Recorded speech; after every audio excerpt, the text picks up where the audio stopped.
Okay, so here, Tankerman's kind of sore at me for not answering all 73 of his questions. You didn't even answer one. I did answer one question, which was, can I ask more than one question? Right. No. Right. Yeah, but since there's a new video, we'll answer another question. Okay, so you're throwing Tankerman a bone? Yeah, I am. All right, throw Tankerman a bone. Okay. Yeah, so he'll be happy about that. Right. So he wants to know, you know, what's something you would like to be known for when you're gone? When I'm gone, like when I'm dead? Yeah, what would you like people to remember you for when you've gone on to that big dual sport trail in the sky? Oh man, I got that. That's easy. Really? Okay, Oh, yeah, that's a tough one for me, but okay, we'll get to that. Easy. Don't answer it yet. All right, well, we got to answer them when we're riding. All right, yeah, no worries. No, I'm all right. That actually kind of looked like fun, but I'm gonna go left so we can see both ways. Yeah. Oh, just a big old pit. Man, we have not been on this trail yet, have we? No. This is all new. It's going the right direction, but we don't know exactly where. Hold on, let me check what direction we are going. All right, so we're going east now. That's better. So east is towards Denver. Yep. All right. So Tankerman's question. Yeah, we were throwing Tankerman a bone. Yeah. So Jeez, somebody had a bad time right there. He wanted to know what you'd be remembered for. He wanted to know what I would be remembered for when I'm gone. Yeah, what you would like to be remembered for when you're gone. Can it be more than one thing, or does it have to be just one? Because I only have two. Okay, well, let's just hear both of them. All right, well, number one is this whole CDS channel thing. Oh, okay. I hope, you know, my whole point of starting it was so that it could help people. Yeah. So that's one thing I'd like to be remembered for is Mr. Colorado Dual Sport. Yeah. But my second is my career choice as an IT guy. Uh-huh. I want to be remembered, and I think I'm doing a pretty good job at it, of being the kind of social IT guy. IT guys have a bad rep for being jerks. Yeah, and like making fun of people for when hey, there's a sign. What does it say? 109B. Oh. Getting warmer. So, yeah, IT guys have a bad rep of being jerks and making fun of people when they don't know what's wrong with their computers and whatnot. Yeah. And I kind of pride myself on not doing that. Just trying to be helpful to people and kind of explaining things and trying to, you know, maybe help educate them. If they did something stupid, we laugh about it, and then we talk about how they could not do that next time. All right, so you want to be remembered as a nerd with social skills. Yeah. Okay. Dork with social skills. All right. Yeah. Changing the one user at a time. Yep. Yeah. See, I don't really think I care to be remembered for anything.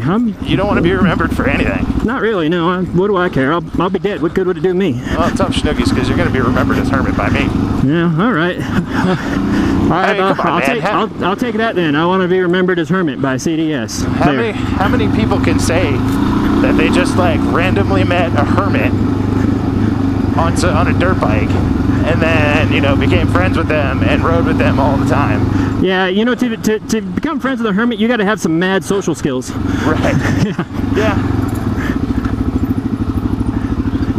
So yeah, this is totally where we came up. Yep.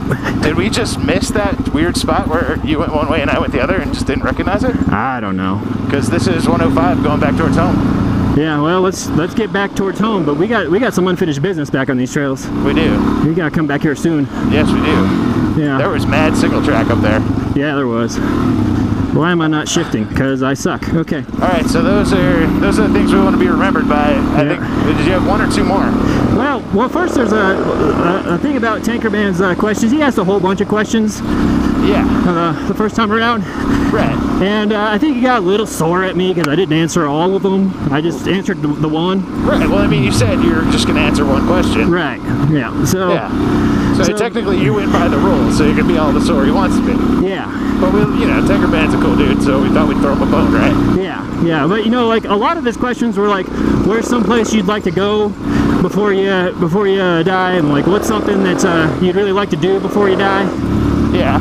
And I think that kind of goes back to what you were talking about earlier, where some of our friends that always say they want to come out and ride with us, but they never do. Uh-huh. Go ahead, I'm getting super close up. Just don't come over here. Oh, okay. Yeah, so I think me and Tankerman think a lot alike in that we don't get wrapped up in the materialistic stuff. Yeah. You know, we're kind of more interested in experiences, right? Right. And here's an interesting thing. Some folks did a study a while back, and they asked a bunch of people, like, on a scale of 1 to 10, how happy they are, right? And most people said about a 7. And then they interviewed a bunch of people who had recently become paralyzed, and asked them, you know, on a scale of 1 to 10, how happy they were. Right. And a lot of them said, you know, well, what do you think? You know, like 2 and 3, right? Right. And then they interviewed a bunch of people who won the lottery, and asked them how happy they were, and they were all 9 and 10. Okay. Right? Yeah. And then they came back like 6 months later to those same people, and they interviewed them, and the people who were paralyzed now said on a scale of 1 to 10 they were about a 7. And the people who won the lottery said on a scale of 1 to 10 they were about a 7. Okay. So the conclusion I draw, somebody off-roading down here. Yep. So the conclusion I draw from this is that the brain has kind of got like a constant gravity towards making us about a 7 on the happiness scale. Right. Yeah. So no matter what you do, no matter what you do, like a lot of us, especially us who are into motorcycles, we get really obsessed with saving up for a more awesome bike or upgrading it and stuff like that. Yeah, definitely. But you know what? We don't really remember like what it's like to have that new part or that new bike. You know, we don't remember which bike we were really riding when we had that awesome trail ride. Right. We just remember the trail ride, remember the experience. Yeah. You know, so anyways, what Take Your Man's question reminded me of is that you shouldn't get too focused on getting stuff. Yeah. You should be focused on getting experiences. And if you are going to get stuff, the best stuff is the stuff that brings you more awesome experiences. Right. Which is why I love the motorcycles. Yeah. Right? So if you're like working your butt off to get stuff done and pay for stuff, but you can't go out and enjoy your stuff because you're working your butt off, you're doing it wrong. Oh yeah, okay, I totally agree with that. Yeah, so my main point is that, you know, a lot of people spend a lot of effort daydreaming about the next thing they're going to buy. Right. When really what they ought to be spending their effort on is how do they get to that next experience? Maybe that experience is like an awesome ride in Colorado. Right. You're totally right. When they're you know, like 10, 20 years from now, when they look back on the summer of 2015, they're not going to remember how big their television set was. True. You know, they're not going to remember what features their car had. So you're saying you need to look more for the experience than you do for the actual object. Yeah, and they might not even remember what motorcycle they were riding. Right. But they're going to remember that awesome ride on the summer of 2015 in the mountains of Colorado. That's what they're going to remember. Yeah, when we went up 109 and almost died and then found the first Colorado single track we've ever seen. That's what I'm talking about.